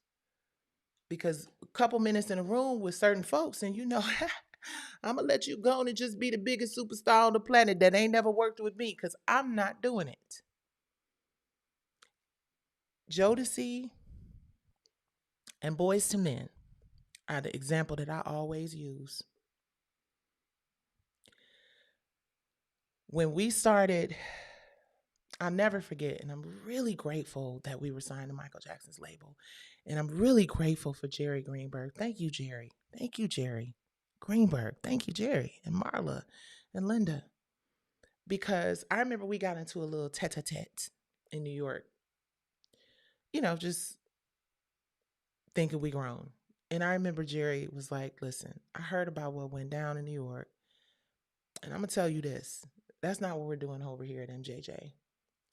You think of yourself as Coca-Cola. Coca-Cola is a brand that has been around for many years and will be around forever because there are very specific guidelines and rules to making sure that this brand is never negatively impacted.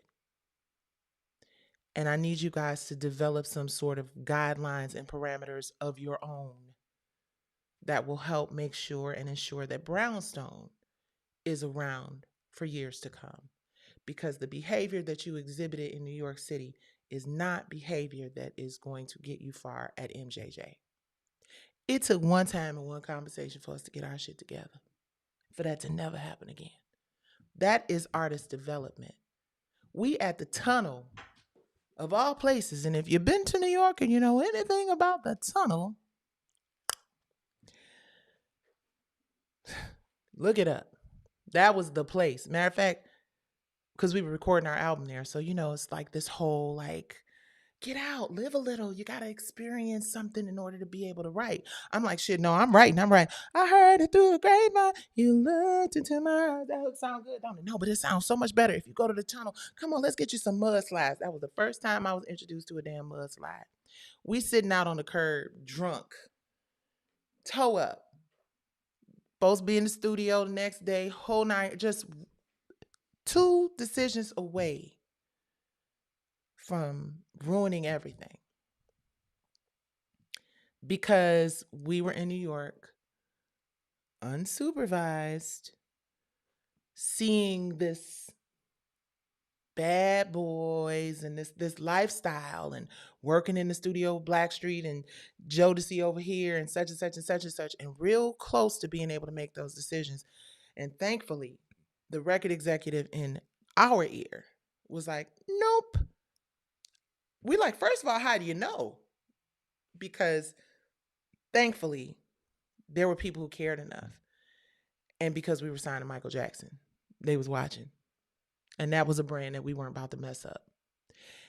And when I think about how I look at Jodeci and how their careers were then and how they are now, and I look at Boyz II Men, and I look at the longevity that Boyz II Men has been able to obtain, and the quality of performance and all that other stuff, those are 2 really solid examples of having been, and Mike Bivins was, again, just the pedigree. It depends on who you are connected to. And that is the reason why artists in the 90s, it was a lot of artists breaking other artists, right?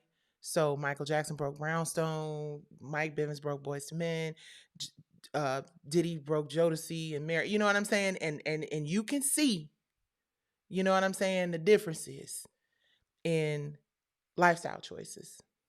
And Jodeci they rock stars. They're gonna always be rock stars. Like I said, Jodeci is always gonna hands down be one of my favorite bands.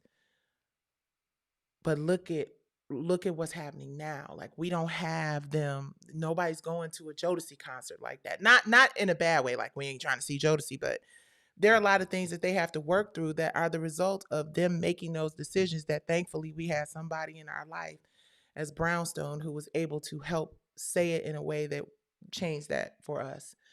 And more people like Jerry, more women for sure in this industry, because that was the thing. He had a lot of women who worked, and they had a lot of women that worked around them. Grace worked with Michael, Leslie, and Doris, and we had women.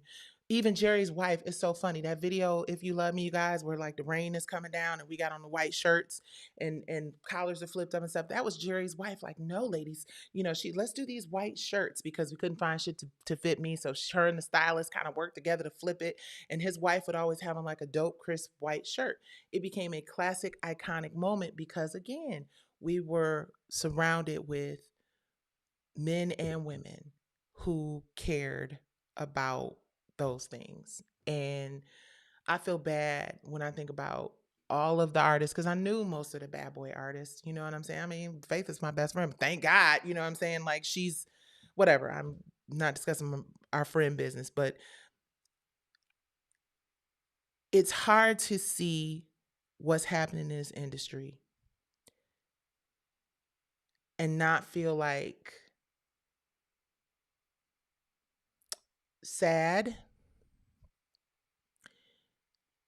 and kind of afraid of where we go from here and afraid that it's going to end with Puffy. And this is what I mean when I say this. Puff is not the only person who's done this. I'm not justifying anything he has done. I'm not taking the atrocities and monstrosities. I'm not taking none of the sting out of it. Anything he did, he deserves to pay the penance for, and anybody else who was involved. But I hope that we expand our vision to go beyond baby oil and beyond freak offs and start thinking about who facilitated, stood around, enabled, because those people will still be there to do that with the next Diddy. And there will be a next Diddy if you don't cut the head off the snake. And that is probably a very big task because, from what I understand, it's not a rabbit hole, it's a fucking bear cave. It's like crazy what I've been hearing, and I dare not speak out of turn on it, but if some of the things that I've been hearing are true, the industry is over with. Over with. Done. But that might be where we need to go. Because, it's like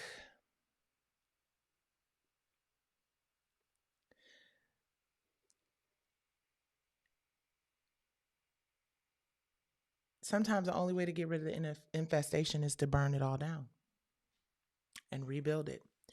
And when you start thinking about where we as a culture and as creatives, where we are and where we stand, we're at the bottom anyway. When you think about the fact that we thought Diddy was the top of the mountain, we thought Diddy was as successful, and honestly, truthfully, he was as successful as many have ever been allowed to become. And it was smoke and mirrors. They say fame is a vapor, money has wings, and the only thing that matters is character. And I think if we rebuild this industry with a more balanced creative, supportive foundation, we can win because the artists are great at picking artists. The bean counters, no shade, but that's what y'all do. Stream counters, I should say, are good at counting streams. And when you put those partnerships together, you have the best of both worlds and nobody has to lose. But as Lionsgate is discovering, and y'all, why they put out a whole, I know I was talking about the music industry, but I just slid over here to talk about Lionsgate. They're asking employees to put in early retirement. Yep. They ain't me making shit up. That's what actually happened. Meech says artist development is always about making the choices that will protect the investment. The better the product, the stronger the brand, the greater the dividends, the greater the return. Absolutely. Because they beat us up to drop us down. Absolutely. You would have to burn down a lot of industries because it happens with men in power, period. Yeah. Oh, no. Trust and believe that this whole burning down of the please understand that the entertainment industry is as corporate as it gets. It's a whole corporation, all of it. So they won't have anything hold over our head. Listen, God said there will be a falling away before Christ comes and the great revealing of man's sins. Yes, we are. This is the dawning.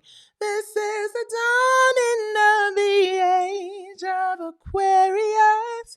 Age of Aquarius. Baby, stop playing. It's a lot of stuff going on. Y'all better stop believing in these things that God put on this planet here for us to be able to call on when we need to. And karma is one of them things. Um, so yeah, I hope that this Diddy thing doesn't end with Diddy. I hope they get all of their asses. And I hope that it's an opportunity for more creatives to do what God put us here to do. I mean, you guys listen. At times like these, we need a good Prince song. We need a good gonna make a change for once in my life. Hey, it's gonna feel real good. Gonna make a difference. Gonna make it right. Don't want to wake up my dog. As I turn up the collar on. Starting with the man in the mirror. They don't give a damn about us. Don't matter if it's black or white. We need a good, inspirational, motivational moment from our greats. And we don't have that many left. So as we start getting into rebuilding and reestablishing our greatness in this industry, I think it's going to inspire some of the greatest songs, not from AI, from actual people with emotions and experiences that these motherfuckers cannot duplicate no matter how hard they try. You know how when you look at an AI picture, it's always something that ain't quite right? That's the same way it's going to be with music, TV, film, and anything else that a robot create. It just ain't going to hit the same. It's like saying that you're going to make your whole Thanksgiving dinner in a microwave, and that shit just is not going to hit the same. But as we see more opportunity for us to write great songs, perform great songs, to really lay into what it means to be an artist and a creative, we're going to get some of the best inspiration and motivation, and I think it's going to inspire a really great change in our community. I think we're going to start getting back to so many great things about who we are as Black people. I think that we have become lost in this culture that has been developed and created by Diddy and the enablers that have allowed him and others like him to continue to sow destruction. We need to put the cocktails to the side just for a minute.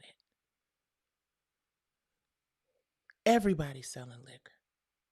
And I don't mean to disrespect nobody bag, but is it me or did I just look up and I'm like, damn, everybody's selling liquor. That is not how we heal our community. That is how we celebrate the greatness that we can obtain if we put the liquor down for 5 minutes. We see it in our own families. We see it with our own children. We see it with our relatives and aunts and uncles and shit. And we make that okay. It's not okay, guys. It's not okay. It's not okay. We have been conditioned to believe that sex, drugs, rock and roll, drinking, partying, and living vicariously through other people's experiences is how we succeed in life. And that is not it. It is time for us to set the bullshit aside and start to become the great, incredible, wonderful, amazing people that we have always been. And it has been clouded and obstructed by a bunch of culture shit that is not our culture. It is clearly something that was created by, I mean, come on. Like, I mean, no disrespect to another black woman, but do we need another sexy red? Do we need another bathing suit contest with female rappers talking about how brown they booty hole is and how good they cooch is? Or could we benefit from seeing real talented, gifted creatives sharing stories through music and art and film? Can we get back to that so that we can now start the process of developing creatives in a way that allows us to, number one, honor our ancestors and all the work and the struggle that they did and had to go through in order to in order for us to be able to sit at the same damn table in the same restaurant. When you think about the fact that Billie Holiday could not drive through a town without seeing bodies hanging from trees, do we when we hear the songs of racism and trials and trauma that our ancestors wrote and performed as we marched for equality, when we hear those things and we experience the racism that we are experiencing today that has not changed much. They've given us more money to spend on liquor. They've given us more money to spend on shoes. They've given us more money to spend on bags, all of whom all of which are things that they own and control. So it puts that money right back into their communities, right? And we believe that we're better than the next person because we got those more expensive Louboutins or those more expensive Nikes or those more expensive Gucci glasses that are made in the same factory as these cheap ones that I have on. Like, it's just, we have conditioned ourselves. And I know I'm kind of moving around in a couple different places and hopefully y'all can follow me. But we have conditioned ourselves to believe that what makes us special is how much better than one another we are in our own community, and that is such bullshit. When I think about what our ancestors did to get us where we are today, and the fact that we are where we are today, and they are clearly turning over in their graves, it really makes me sad, but also gives me this tremendous urge to be proactive and not reactive. So, what I hope that we're getting from this Diddy situation, and again, he ain't the only one. He is definitely not the first, but hopefully, because it's such a big fish, he kicks off a chain of events or sets off a chain of events that makes him one of the last. I really hope that. But once we get through this process, because it's going to be long trial and lots of culture vultures that are going to have lots of news stories and shit to talk about. I said, oh, well, you don't say. Piers Morgan got Jaguar Wright on the show. Oh, well, damn. Right? It's just, come on, shit. We the sauce. Whatever you're saying, you the sauce. But while other people are feeding off of our trauma and monetizing our trauma, I hope that we collectively figure out a space where we can start getting back to our greatness, getting back to what will ultimately help move our culture in the direction of healing. And it ain't liquor and it ain't sex. and it's not drugs, and it's not popularity, and it's not a bag. It's looking in the mirror and dealing with your shit. Um, yeah, I don't mention that J word too much because it ain't just. Listen, let me tell y'all something real quick, and I'm trying to wrap this up. We have really got to get out of this victim mentality. It is not a particular group of people that are exploiting us wholly and entirely without the participation of us. Nobody is force feeding us the trash that we're consuming. The minute we stop watching it, I've been saying this forever. The minute we stop subscribing to it, the minute we unsubscribe to the networks that show our babies cooking crack and show tits and ass 24/7 stars, the minute we start unsubscribing from those narratives, they're not going to do them anymore. Nobody's going to keep pushing something out there that doesn't bring them dividends and capitalism isn't a part of the. No, they're going to only give us the things that we direct our attention to: liquor, drugs, gangster rap, drill rap, TNA, BBLs, lots of hair, makeup, and everything in between. Those things that we continue to consume are the things that they are going to continue to serve us up on a platter.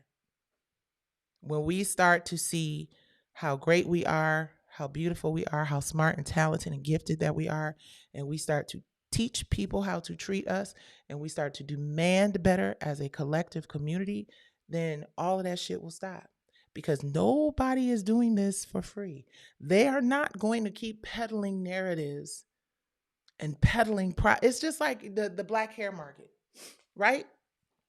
Black hair market is a classic example of what I'm talking about.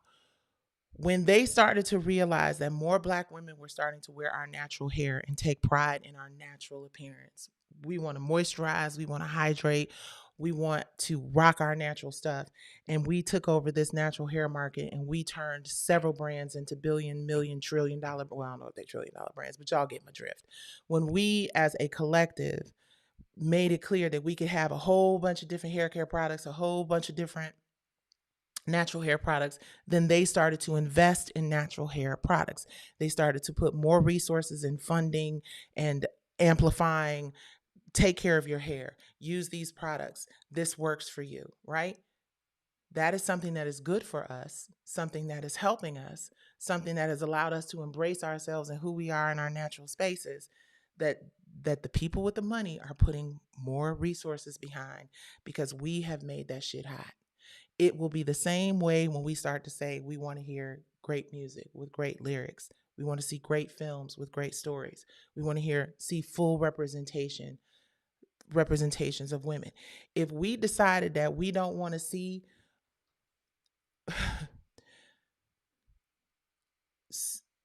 it's so hard to tell the truth about shit without naming people. Let me just say it like we grown. If we decide we tired of seeing Tyler Perry movies and we want to see better representations of who black women are as a whole, and we decided that we wanted to demand that by virtue of like unsubscribing and not engaging in those narratives, then those people wouldn't be at the top of the list as the go-to people to tell the black woman's narrative all over the whole wide universe. We would then say, oh, Mara Brock and Girlfriends is more what we want to see for ourselves or how we see ourselves represented than this other version over here. Or Living Single is more, you understand what I'm saying? We dictate the marketplace based on what we give our time, money, and attention to. I love you too. We have so much more power. So, what I want us to get out of the habit of doing is blaming other people for the shit that we do to ourselves. We know that we're doing the work of discovering what happened with the sex freak offs and stuff with Diddy because people finally started to listen to people like Jaguar and listen to people who are out here speaking openly and honestly about what their experiences were and started to uncover a few things here and there. We start and continue the trends We have to start trending in the direction of healing our community. That is going to require us to kick some habits that we may not be quite ready to kick. Drinking too much, partying too much, going into oblivion, as opposed to leaning into healing ourselves and our community. And it can be entertaining and compelling and fun too. Nikki, it is because those other folks issuing the big checks are pushing it. They're only pushing the people. You guys, there's, hey, Industry Blitz. Hi, Industry Blitz. I promise you, I promise you, I promise you, nobody is writing a check for something no one is watching. Nobody is writing a check for an album nobody is listening to. Nobody is writing a check for a liquor brand that nobody's drinking. Those things are not funded if they are not supported. Nobody's going to just be force feeding us, and I'm having a little private some of y'all. Nobody's going to be force feeding us shit that we don't want to eat. That would be like you going into a restaurant and somebody putting beets on the table and realizing that nobody in this party of 20 people eats beets, but they keep bringing beets to the table. No. And be like, what you want to eat? You want some eggs? You want some chicken? Okay, I got plenty of that. They're going to give us and back and finance and put up front the thing that we tell them that we want. So as hard as it is for some of us to accept, we teach them how to treat us. The power is not in the distributor. The power is in the viewer of the content that is distributed. The power is in the people. And I need you guys. Oh, my husband just turned the air on too.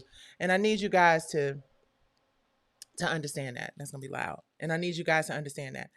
We have the power to determine where their dollars go. Don't believe me? Try it. Try it. If we all decided that we was going to go to WIRF TV, Women in Reality Film TV, which is my streaming platform, and we took all of our attention and all of our focus and all of our business over there, you better believe these platforms will be figuring out what they need to do. What's happening over there that they need to do on their platforms to make it work. We also need to get into the habit of stop tearing each other down. Listen, let me tell you something. The secret weapon of every single solitary person that wants to divide and conquer a whole entire community is leveraging people's disdain for one another and jealousy. That jealousy demon is so serious. That jealousy demon is so serious. It tears up families. It tears up businesses. I have to say, honestly, and I'm not trying to float my boat to my horn, but I've never been jealous of one individual. Never. Let me say it with my chest. I ain't never been jealous of nobody because we all have our cross to bear. Everybody has something that they're struggling with. Everybody has a problem or an issue or a challenge that they are facing. Even if they look perfect on the inside, got all the money, got the kids, the husband, the car, the yacht, the vacations, it's something else going on. And when we start to realize that as people, when we really let that sink in, that we are all in this together, it's like, it's going to sound really ratchet what I'm about to say, is everybody's shit stink. Nobody's shit smells like Chanel number 5. It's all terrible. If it's healthy and it's doing the right thing, it ain't right. We all hurt. We all cry. We are all going to lose everybody we love at some point. It is just a fact of life. We're all going to struggle. But in the Black community, our struggles and our losses are more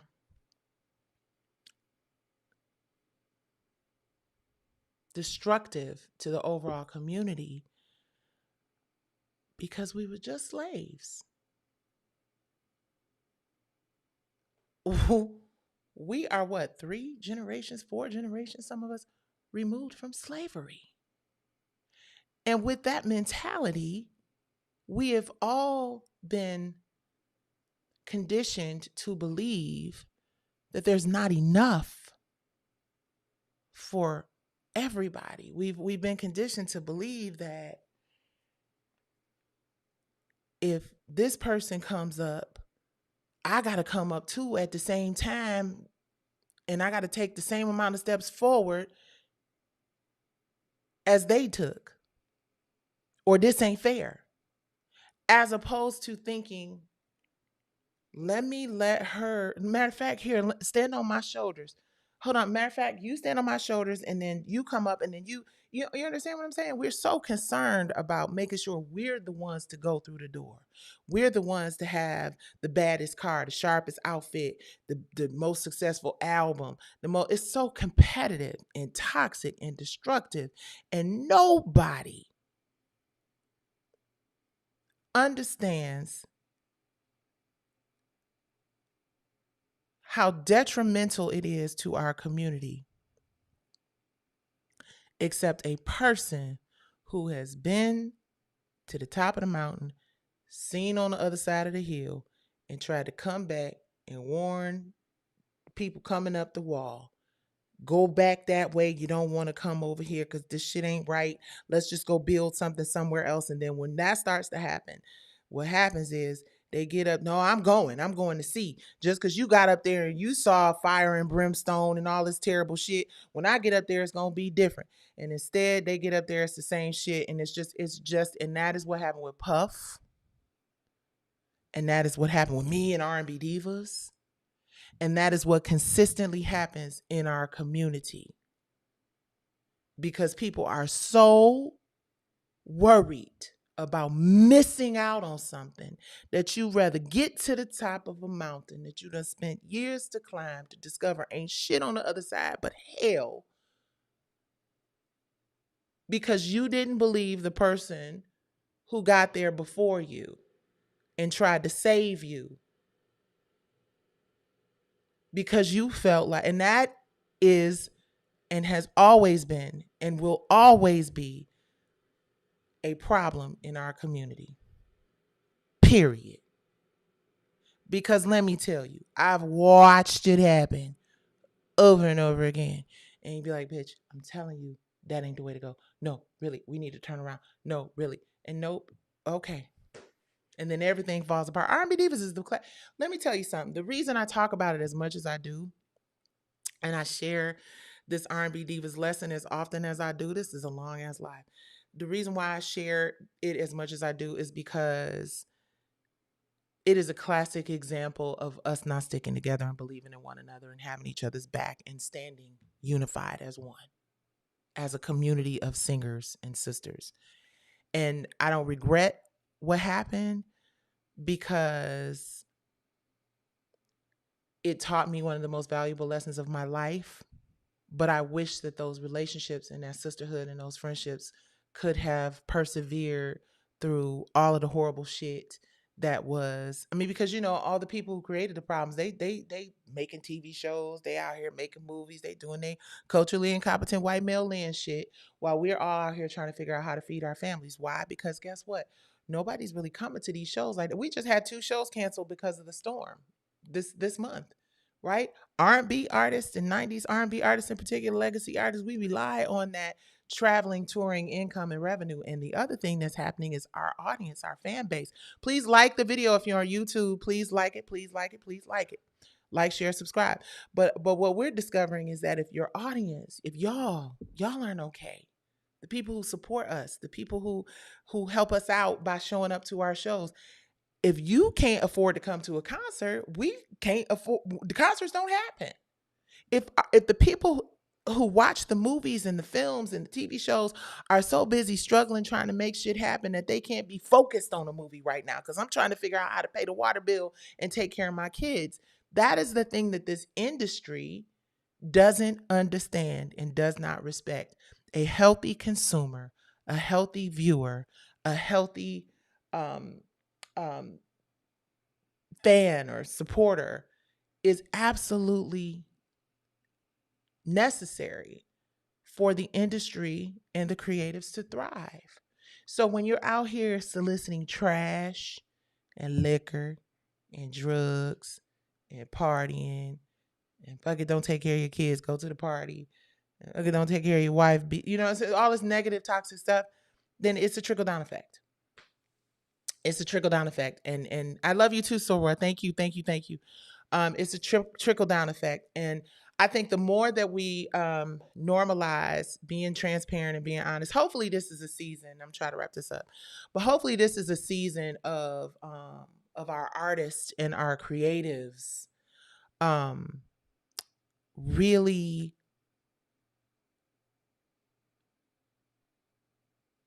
embracing the opportunity to be honest and authentic and real with people while people still care, because there's so much that's distracting us right now.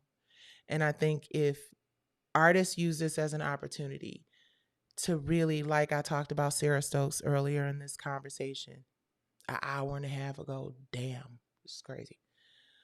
If artists really take the time to be transparent and authentic and tell real stories and really reach and connect with the people, I think what's real speaks to the heart. I think that people will get the benefit of really great, inspiring content and art.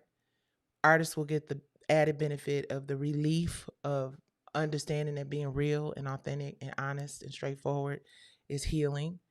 And it's just a win-win. I don't think that record companies matter anymore. I think that's obvious with all of the layoffs and the early retirements that they're requesting. I think streaming has leveled the playing field.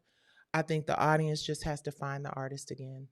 And I think the only way that happens is if the artist finds first the ability to be authentic and really speak to the heart. I think that is the only way this works. Otherwise, creatives better go get their tan pants and red shirt and practice their hello, welcome to Target voice, because we see it happening everywhere. And the big boys are going to be okay because they all got money on money on money. Diddy done sold plenty of liquor for them, plenty of sex, drugs, and rock and roll. And now we are left as a community in the aftermath. And it's our responsibility to figure out how to improve and become greater and become better. That is all. So let me tell y'all something. I was sharing this. Thank you. First of all, I really appreciate y'all for hanging out with me. I'm really trying to get better about my YouTube. This is the first live I've done in a minute. Like I said, I've been a caregiver for my sister and my family and so many things going on. Fighting Goliath. Keep in mind, for those of you who are just joining us, the first time I'm going to have a chance to argue my case is December 5th. In Pasadena, California. I don't know who the judges are yet. We don't find that out until a week or so before. And I think that's great because then that way the whole concept of any kind of funny business ain't even really a thing because you don't even know who the judges are, although the judges are reviewing the cases right now. We're going to oral argument. It's going to be on YouTube. It is there for transparency and authenticity. So you guys, I will make sure I let y'all know to tune in. I had a dream twice, and I wasn't going to share this, but I'm going to share it because the last one was so damn vivid. And I woke up and my cousin was like, "What is wrong with you?" I was like, "Oh my God, oh my God, oh my God." But I've had two dreams where Katori Hall has come to me. The last one, she came to me specifically and said, "Can I talk to you? There's so many things I need to say to you." And I looked at her and I was about to say, "Please," but no, I didn't. I said, "Sure." And we started walking down the stairs. And she said, "Okay, so Nikki," and as soon as she said that, my cousin turned on the light, was like, "Okay, cousin," alarm just went off. I was like, "Ah." And the first time it happened, I was on a plane and it started shaking and, whatever. But anyway, so I don't know what that means. I don't know what that means. My mom and my family and my grandparents, Native American ancestors, dreams, reveal a lot. And I just thought it was very interesting. It was very real. Like it wasn't, sometimes you have a dream, you'd be like, "What was that?" It was very real, very clear. She needed to say something to me. She needed to tell me something. So I'm gonna wrap this thing up by saying, Katori, if you have something that you want to say to me, I'm all ears, wide open. I welcome it. I would love, you know what would be the most powerful ending to this whole like long drawn out litigation? The most powerful ending to this would be two black women coming together and resolving the issue without all the other stuff. I mean, that's completely, entirely, totally unrealistic, I know. But um, just the fact that I've had a dream that this lady's tried to talk to me a few times and never quite got it. You know, my husband was like, that's because you wasn't supposed to go down upstairs. You ain't supposed to hear what she got to say. But I've always been open to amicable solutions to any problem. It's not even personal for me anymore at this point. And I feel like karma and God and the shareholders and the class action lawsuits and the movies flopping with Lionsgate and all that other stuff that's happening with them right now is God making it very clear that He handling that. But it would be great to hear what she has to say. Very, very curious. Somebody said unrealistic but not impossible. Subconsciously, I think it's because you know in your heart that the healing factor to all of this could have been a conversation between you two creative years ago. The universe was working. Royal says she is really talking to you in the spirit realm and you felt it. Yeah, well, I didn't want to get too deep, but yeah. Putting the meaning back in the music. Yeah, I don't know. If this is resolved the right way, would you work with her? Um, for the culture, I would. Absolutely. You know what? I think the most powerful thing that we as human beings can do. Hey, Lil John, I love you. What's up, bro? um, I think the most powerful thing in the world that we as human beings can do is forgive one another and move in the direction of proactive progress that is not about an individual, but actually about culture and community. There's a lot of people out here that talk real heavy about culture and community as if they give a. I'm one of those people who really does. I'm also one of those people who doesn't want to see anyone hurt. I don't want to see anybody lose. But then I'm also the person that'll take your head off if it comes to me and my family. So it's just kind of like I could take it or leave it either way. Either way. That's my husband. I'm getting off now, babe. My husband like, shit, we about to negotiate a butt like that. I was just like, I'm sorry, babe. I'm getting done. But yeah, I welcome solutions and healing and forgiveness from anywhere as long as it's authentic and it's real. And see, the thing about me is that I know when it's real. I still got a DJ in one of y'all shows. I'm sure Tasia won't mind. Oh my God. Hi, DJ Tasia. That's my sister. You guys, let me get off of this live. I've been on here for a moment, but yeah, I think it would be really powerful to resolve this amicably. But the other side of it is that, and I'm gonna say this in closing, the reason I'm super excited about this hearing, right, is because so often these copyright infringement cases are so difficult for people to win because people give up and they settle and they don't go all the way.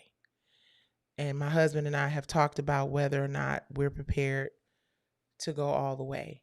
My legal team and I have talked about whether or not we're prepared to go all the way, and we absolutely are, 100%.